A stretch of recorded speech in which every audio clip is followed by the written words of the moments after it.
Hey everyone, I'm rather incoherent. Rotation's right around the corner, Festival of Legends is about to launch. There's a bunch of new cards for Paladin, both with the expansion and with the rotation. Some cards are getting buffed, and a lot is going to be leaving. So today we're going to talk about all of the new stuff, talk about how the old meta decks will get affected, and do a little bit of theory crafting about how the new meta decks might look. Personally, I'm really conflicted about the new Paladin stuff, because the stuff that I like the most, Annoy-o-Troupe, Lead Dancer, and Kangor Dancing King, are cards that I don't really think work. And it basically all comes down to how Kangor Dancing King is going to work in a competitive meta, and what he means for deck building. Kangor Dancing King is a 5-mana 3/3. He has lifesteal, and the important thing is he has Death Rattle. Swap this with a minion from your hand, and give it lifesteal.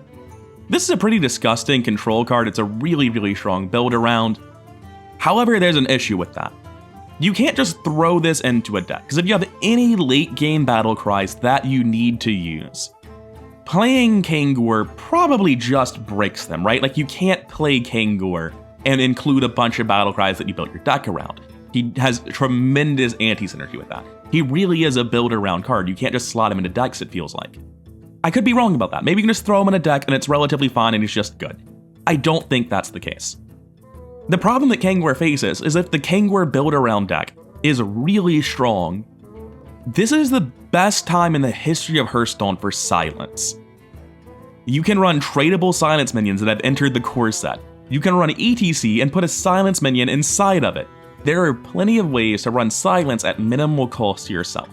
And Kangor is a card you build your deck around, where a single silence ruins the deck concept. So that is a problem. That's why I'm so down about Kangor Paladin and about a lot of the cool Paladin stuff that is associated with him. Because I look at this, I'm like, oh man, if this deck's good, people just run silence. And then the whole meta is running silence and the cool deck doesn't work. It's a double whammy of unfun nonsense.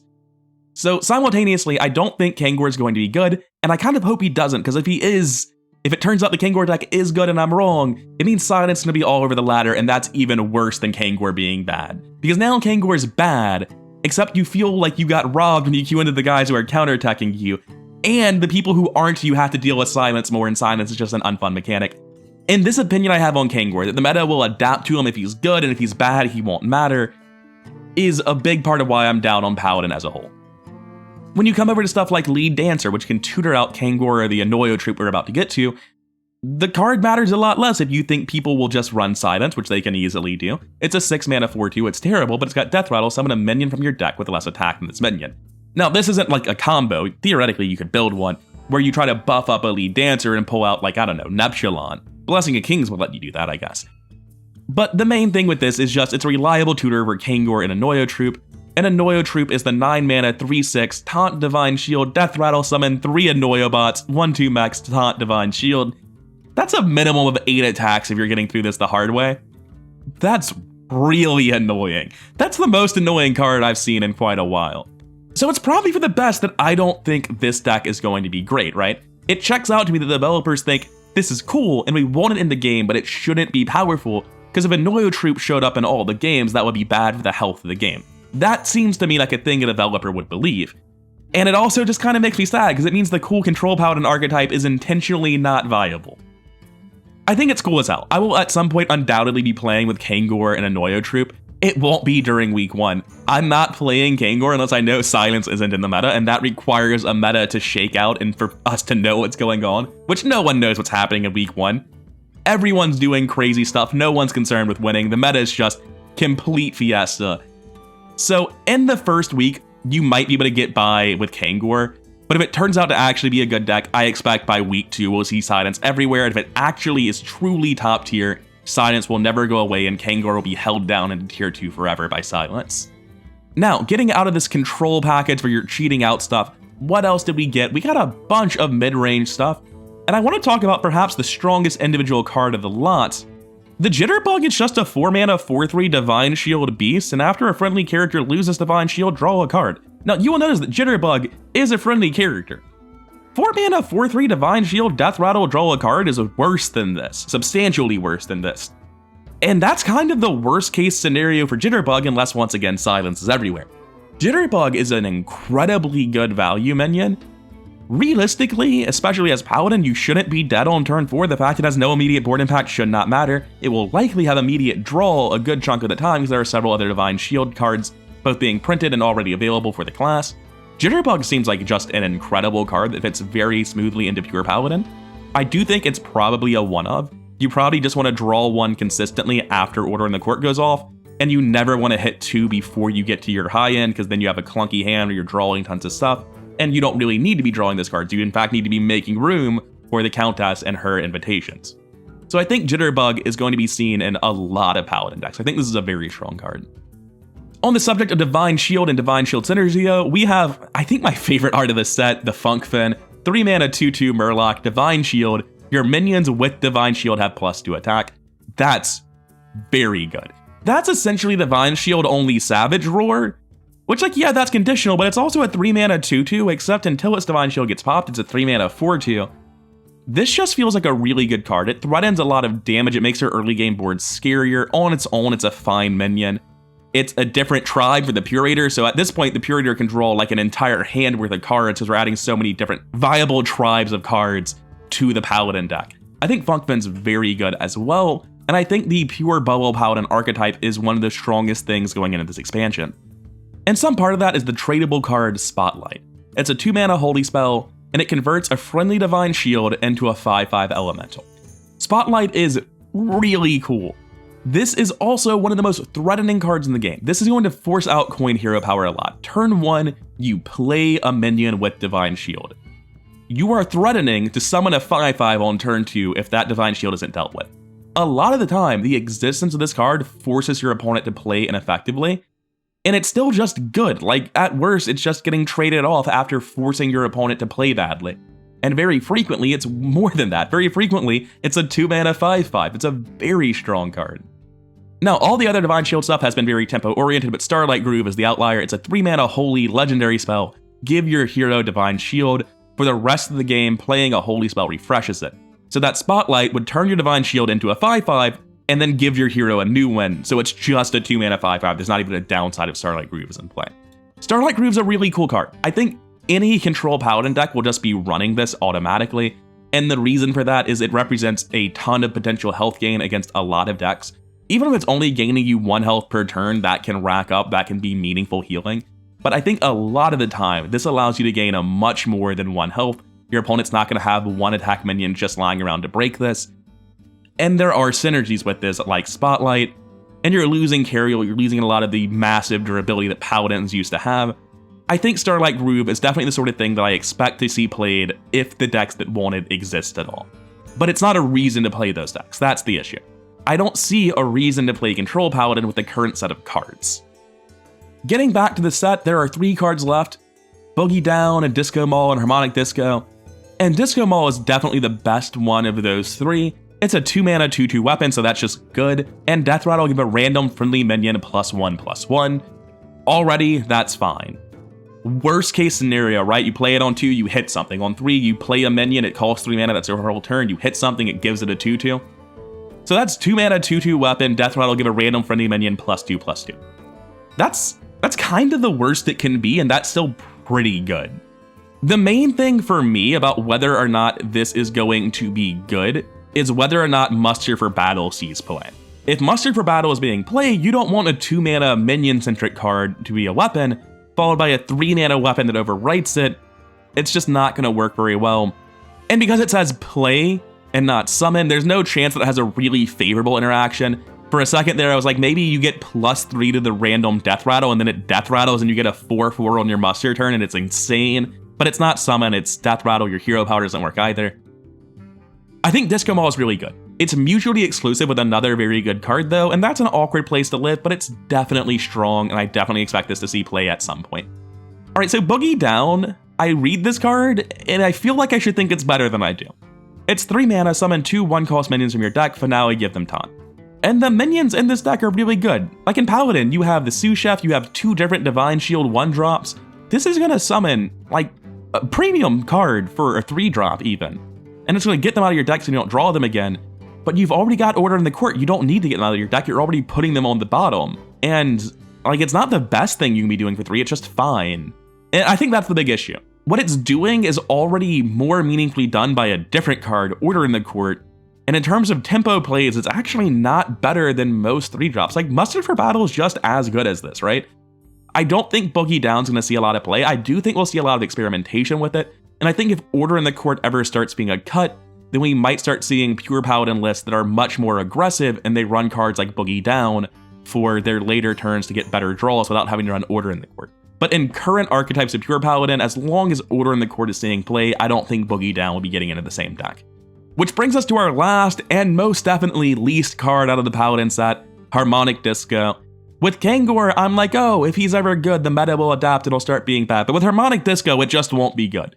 It's a 5-mana holy spell, discover a 5-cost minion and summon it with +1. Or, if it's swapped, discover a 1-cost minion and summon it with +5/+5. Now, I don't know about you, but rather than summoning a 5-cost minion that I discovered with +1/+1, I would rather just run the 5-cost minion that I want, right?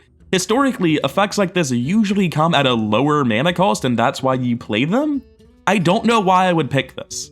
If the pool of 1-drop minions were low enough that you could reliably hit Divine Shield with +5/+5, that would be a reason to run this. But it's not. It's nowhere near reliable. This is just a straight up bad card. This is Arena Pack Filler. That's what this is. There's no reason to put this in your deck, so don't. Now, coming over to core set rotation, we have Ragnaros the Light Lord leaving. We're losing all of the Paladin secrets. There will be no Paladin secrets in Standard this year, and we're losing the Outdoor Peacekeeper. In terms of the new stuff that we're getting, Paladin's one of the big winners. They're getting Muster for Battle and Hand of a Doll back. These are both really, really good tempo cards. Hammer of Wrath is returning in at 3 mana. I don't know if that's actually good. It'll see some experimentation, I'm sure, but I don't know if it makes the cut. Grime Street Outfitter is also coming back. Again, I don't know if it's going to be good enough, but it has been buffed. It's now a 2-mana 2/2. I believe it used to be a 1/1, and it gives all the minions in your hand +1/+1. Like, we just rotated out a card that's strictly better than this, right? The Flag Bearer at 3, whatever his name was, 3-mana 2/2, Battlecry, draw a minion, give all minions in your hand +1/+1. This is substantially worse. I don't think this will see play. And Mothraxian the Redeemed is back. You didn't have any demons and you ran the Purator, so now we have a demon tribe, and you want dude support? Boy, howdy, we got your dude support. So I think all of this on the whole is either going to see some level of experimentation or is directly going to get played pretty much immediately. I'm pretty hyped about what the Paladin gets in rotation.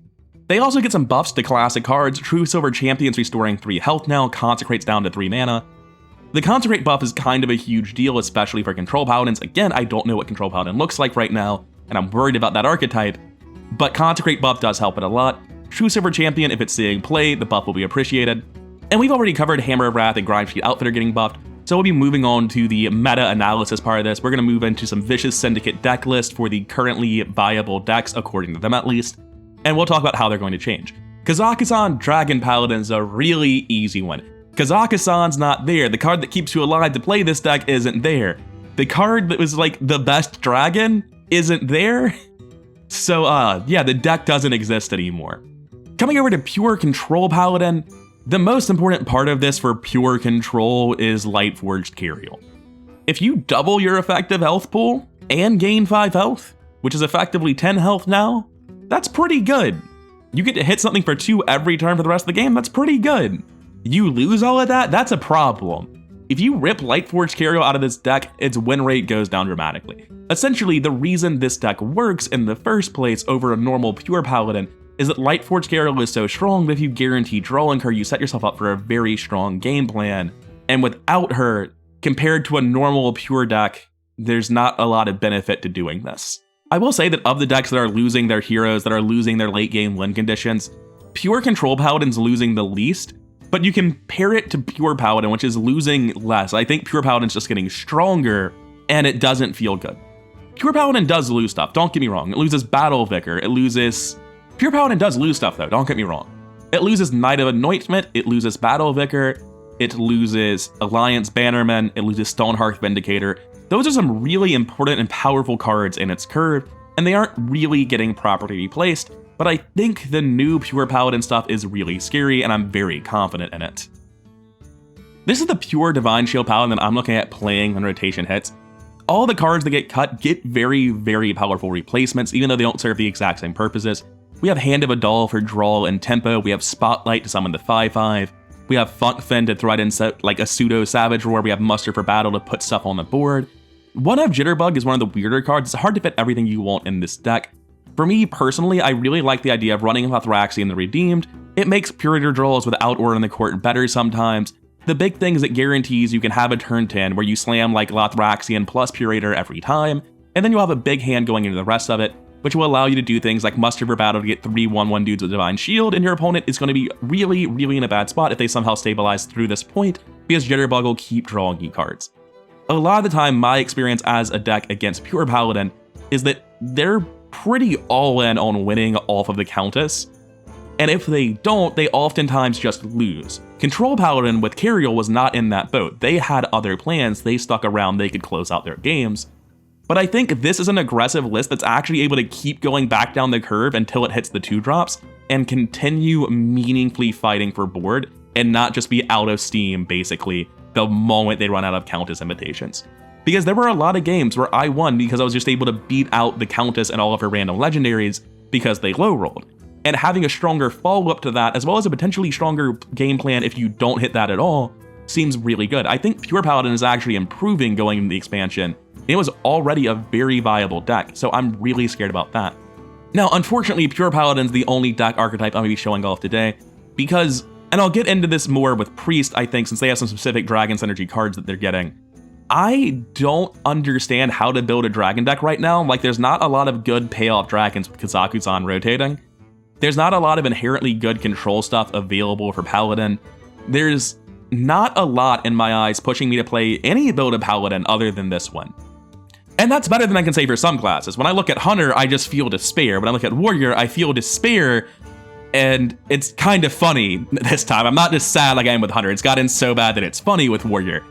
But with Paladin, most of the stuff it has outside of Pure Paladin doesn't feel like it's at the same strength. I'm really hoping that I'm wrong about Kangor. He's not going to just get silenced. It's not going to be a thing the meta adapts to. But I don't have any faith in the Kangor stuff, man. I really don't. Anytime I built a deck with Kangor, I would get like 20 minutes into the Theorycraft and be like, oh man, what am I doing? Why would I? That's just how I feel about Kangor, man. I will absolutely net deck the shit out of a Kangor list and see how it plays if I start losing to it, because it seems really cool. I want it to do well, but I just don't have faith. Anyways, I've been rather incoherent. This is my TED Talk about why you shouldn't buy the Kangor hype, and I'll see you in the next one. If you liked the video, then please do like, comment, and subscribe. All that stuff really does help the channel grow.